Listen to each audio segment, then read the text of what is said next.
باغ میخرامید آن ماه نو رسیده، آن ماه نو رسیده. دامن کشان همی رفت گلها رو چیده چیده، گلها رو چیده چیده. با صد وقار و تمکین برگشتیده دیده، برگشتیده دیده.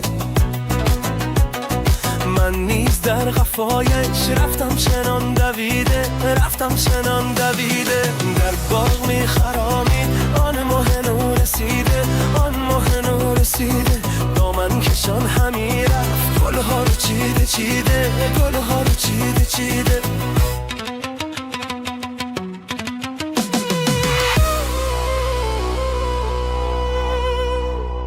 رفتم با صد تمنا آن که من از قفایش با احتیاط کردم آهسته یک صدایش.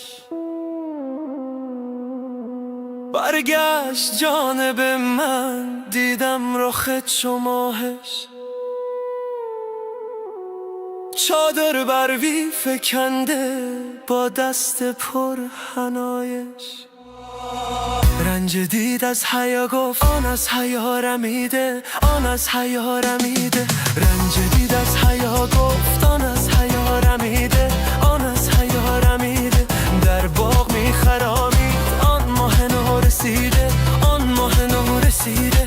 دامن کشان همی رفت گلها رو چیده چیده، گلها رو چیده چیده.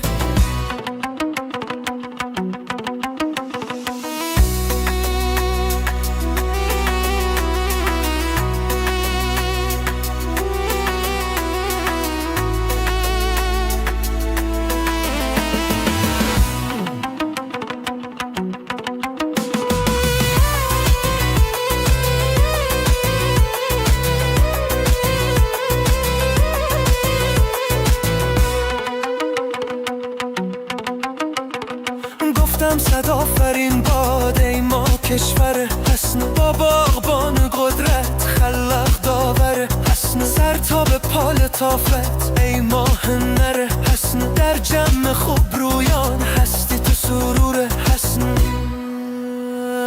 آخر ز تن برآید این جان غم کشیده، این جان غم کشیده. آخر ز تن برآید این جان غم کشیده، این جان غم کشیده. در باغ میخرامید آن ماه نو رسیده، آن ماه نو رسیده. دامن کشان همی رفت گلها رو چیده چیده، گلها رو چیده چیده.